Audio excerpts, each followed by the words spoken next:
Good evening, everyone. Today I will be presenting my thesis titled External Oblique Intercostal Plain Block versus Epidural for Live Open Donor Hepatectomy, a randomized control trial. My supervisor is Dr. Gaurav sir. My co-supervisors are Dr. Udit sir, Dr. Anil sir and Dr. Pamecha sir. Open live donor hepatectomy is an extremely painful surgery. Unlike most painful abdominal surgeries we perform, donors are healthy individuals who have a naturally low tolerance for pain. They undergo major surgery solely for altruistic reasons without deriving any direct medical benefit. Most of them have never undergone a previous surgery and may not be exposed to postoperative pain of this magnitude. The pain in donor hepatectomy can be due to large subcostal incision, the rib retraction which can stretch the intercostal nerves, diaphragmatic irritation which can lead to shoulder pain, and visceral pain from the abdominal handling. Pain is now recognized as the fifth vital sign by WHO, and it is an ethical and professional responsibility of anesthesiologists to provide painless experience during and after surgery. So adequate pain relief is crucial for better perioperative outcome in donors undergoing surgery. Inadequate perioperative analgesia can result in increased morbidity and mortality. A joint clinical practice guideline from the American Pain Society, the American Society of Regional Anesthesia and Pain Medicine, and the American Society of Anesthesiology and Indian Society for Study of Pain recommends multimodal analgesia like regional techniques, IV analgesics, and oral analgesics for major abdominal surgeries.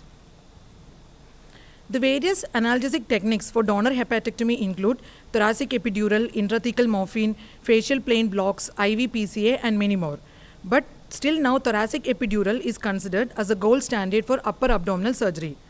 However, with the advent of ultrasound, facial plain blocks have come up as effective alternatives with good safety profile, providing comparable analgesia to epidural in some studies.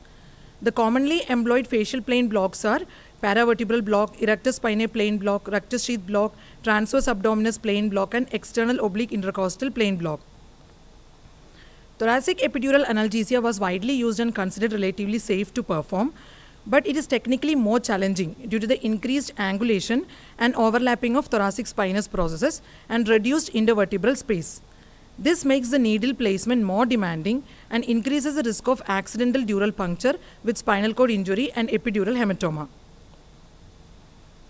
External oblique intercostal plain block, on the other hand, is a relatively new and emerging regional anesthesia technique. It is used as a part of multimodal analgesia and combined with GA for upper abdominal surgeries. It was first described in 2021 by Elsharkavi et al. Through a cadaveric study, and it involves injecting the local anesthetic drug in the facial plane between external oblique muscle and the intercostal muscles. It targets the lateral and anterior cutaneous branches of T6 to T10 intercostal nerves. The upper abdominal wall is innervated by these nerves, and the incision, which is the modified Makuchi incision in donor hepatectomy, is within the nerve distribution covered by EOI block. Let us see the advantages of USD guided external oblique plain block over thoracic epidural analgesia. Thoracic epidural is usually performed in a blind manner and has a high failure rates as 13 to 32%. The causes include procedure failure, occlusion, dislodgement or leakage, poor spread within the epidural space resulting in patchy or unilateral block. There can be coagulation derangement post-hepatectomy. This post-hepatectomy coagulopathy increases the risk of epidural hematoma and delays catheter removal. On the other hand, EOI being a superficial block, it is easily compressible with the needle kept on the rib as a bony backstop, and there is no nearby neuraxial or major vessels, thereby favoring catheter insertion and easier catheter removal. Lacunae in existing literature. After extensive literature search, clinical trials comparing the efficacy of thoracic epidural analgesia and ultrasound-guided continuous bilateral external oblique intercostal plain block in donor hepatectomy is limited. Hence, we hypothesize that continuous thoracic epidural analgesia and ultrasound-guided continuous bilateral external oblique plain block is comparable in terms of perioperative analgesia. Our primary objective was to compare the total amount of postoperative intravenous fentanyl requirement in patients undergoing live open donor hepatectomy during first 24 hours in both groups. The secondary objectives were to compare postoperative NRS scores at rest and at movement at 0, 2, 4, 12, 24, 36 and 48 hours to compare the total amount of postoperative intravenous fentanyl requirement during the first 48 hours in both the groups. Other secondary objectives were to compare sedation scores, to compare intraoperative fluid requirements, to compare catheter removal day between the two groups, and to compare complications such as vasovagal episodes, hypotension or hypertension, bradycardia or tachycardia, nausea, and ileus. Based on a preliminary data from a pilot set of 10 patients, the mean fentanyl consumption was found to be 280 microgram with a standard deviation of 120 microgram. With these values, sample size was calculated with alpha 0.05 and power 80% and a difference of 80 microgram, which yielded 27.8 participants per group rounded to 28. Allowing 5% attrition, we increased this to 30 per group for a total sample size of 60. We included all adult patients between 18 to 16 years of age undergoing open live donor hepatectomy. The exclusion criteria were patient refusal, contraindication to neuraxial anesthesia, allergy to local anesthetics, insufficient comprehension to the use of IV PCA, and local lesions at or near the EOI or epidural insertion site. Prior to surgery, a detailed pre-anesthetic evaluation was done. Written informed consent was obtained. All patients were instructed on the usage of numerical rating scale for pain assessment and also regarding the use of IV patient-controlled analgesia. Baseline characteristics like age, sex, weight, and height was recorded. In the operation theatre, standard monitoring devices were attached, and all patients were anesthetized according to the standard anesthesia protocol.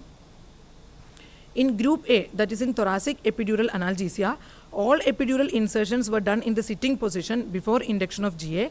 Local infiltration was done with 2% lignocaine at appropriate intervertebral space between T7 and T10. An 18-gauge 2E needle was inserted to identify the epidural space via the loss of resistance to air technique, and 20-gauge catheter was threaded 5 cm into the space in the cephala direction. A bolus of 5 ml of 0.25% levobupivacaine was given after epidural test dose. This image shows the post-epidural catheter insertion. The catheter site was dressed.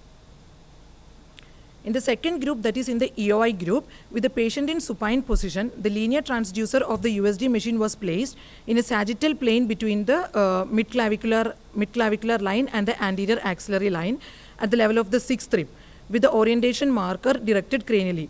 The transducer was rotated so that the cranial end is directed medially and the caudal end laterally, and the following structures were identified: the subcutaneous tissue, external oblique muscle, intercostal muscles, the rib, and the pleura.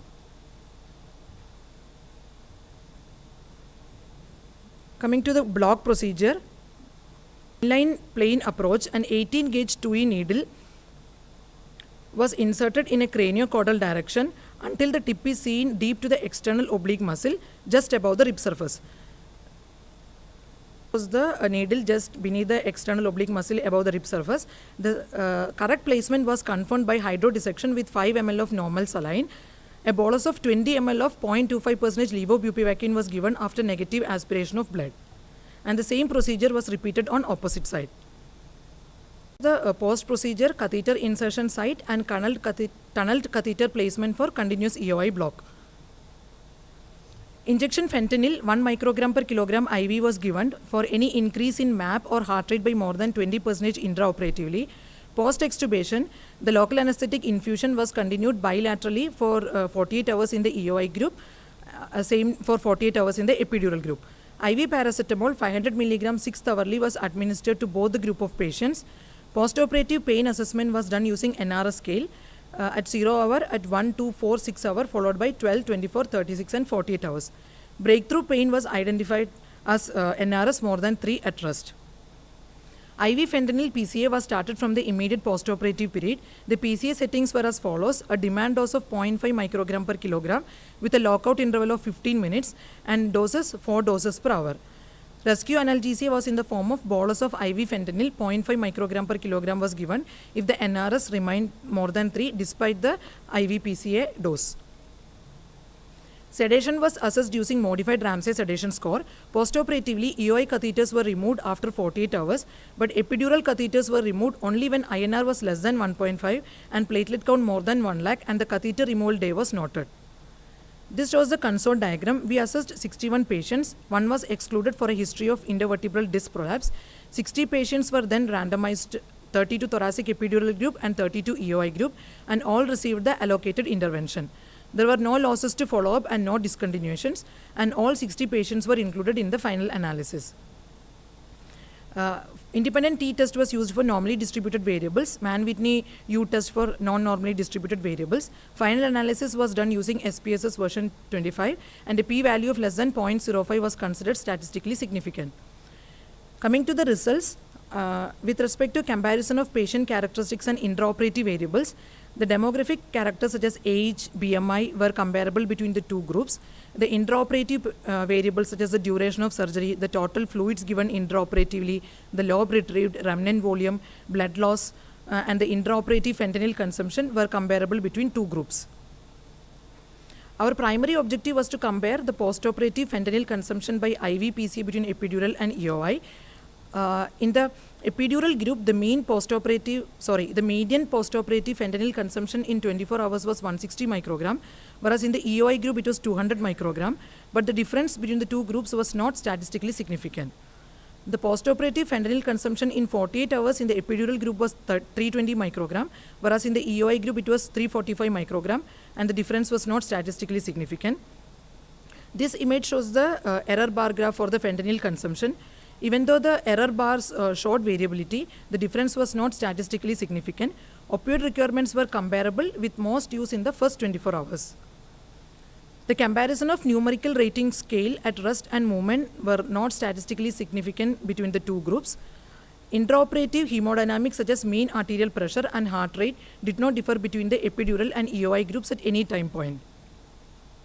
Comparison of sedation scores. The sedation scores gradually decreased over 48 hours in both the groups. The values were comparable throughout with no significant differences observed. Comparison of complications. Vasovagal episode is defined as a brief reflex drop in heart rate and BP, usually triggered by pain, anxiety, or upright position causing pre-syncope or syncope, and it resolves immediately when the patient is made supine. Vasovagal episodes were noted in 4 patients in epidural group, while in EOI group none of the patients had vasovagal episode, and this difference was statistically significant. Similarly, there was statistically significant difference between the catheter removal day between EOI and epidural groups. It occurred earlier in the EOI group compared to the epidural group. From this, you can, even though the total levobupivacaine dose given between the two groups differed significantly, clinically it was not significant because the dose did not exceed the toxic limit. AST and ALT levels. Postoperative AST and ALT levels were comparable between the epidural and EOI groups. Comparison of INR and platelet count. There was statistically no significant difference in INR or platelet counts between the epidural and EOI groups at baseline or on any postoperative time points. Discussion. Our study demonstrated comparable analgesic efficacy between EOI block and thoracic epidural analgesia in open donor hepatectomy, with 24-hour fentanyl use in the epidural group between 160 microgram and in the EOI group being 200 microgram. Since EOI is a newer technique, there are no head-to-head trials comparing thoracic epidural versus epidural in open donor hepatectomy. However, evidence have shown better perioperative analysis in major abdominal surgeries. For example, in a study by Yi et al. In open upper abdominal J-shaped incision surgeries, the 24-hour fentanyl consumption was 832 microgram in the EOI group, whereas it was 1100 microgram in the no block group.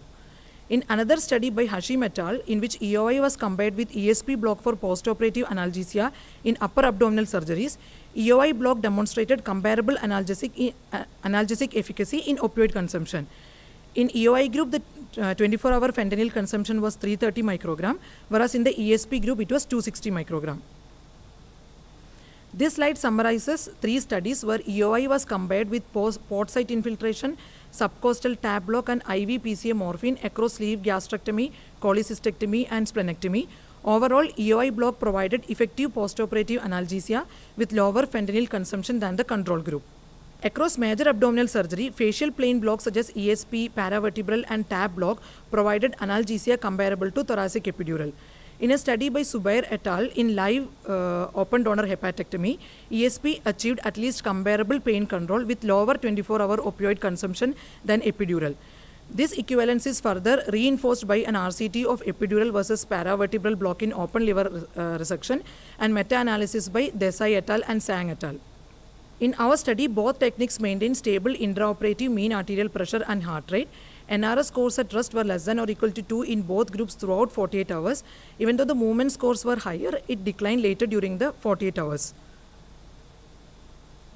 EOI produced low rest pain scores and stable hemodynamics across 24 hours after upper abdominal J-shaped incision surgeries, indicating effective analgesia. In laparoscopic procedures also, EOI maintained stable perioperative hemodynamics and performed similarly when compared with ESP block.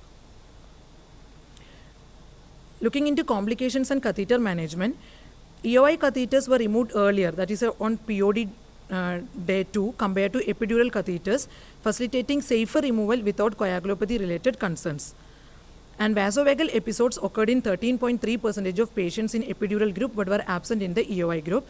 In a study by Cole et al., epidural catheters were typically removed on POD4 due to postoperative coagulopathy concerns. And in a study by Kamal et al., vasovagal episode occurred in one patient in 90 epidural patients, but they were benign and self-limiting. The higher incidence of vasovagal episodes in our group may be attributed such as younger patient age group, pre-procedural anxiety and increased baseline vagal tone. And in our case, all the epidural insertions were performed in sitting position. Strengths of our study, this is the first RCT comparing EOI block versus thoracic epidural in live open donor hepatectomy. The limitations of our study were there were no use of adjuvants such as clonidine and dexmedetomidine which could have prolonged analgesia. It is a single center study, thereby limiting generalizability. Short-term follow-up was done for pain assessment. There was no blinding of the provider. Sample size powered for primary outcome only, secondary outcomes were underpowered. External oblique intercostal plane block provides effective analgesia comparable to thoracic epidural analgesia in patients undergoing open donor hepatectomy. Pain scores, fentanyl consumption and sedation levels were comparable between groups, whereas the EOI block was associated with fewer vasovagal episodes and earlier catheter removal. So, EOI block is a safe and effective alternative to epidural analgesia. These were my references. Thank you.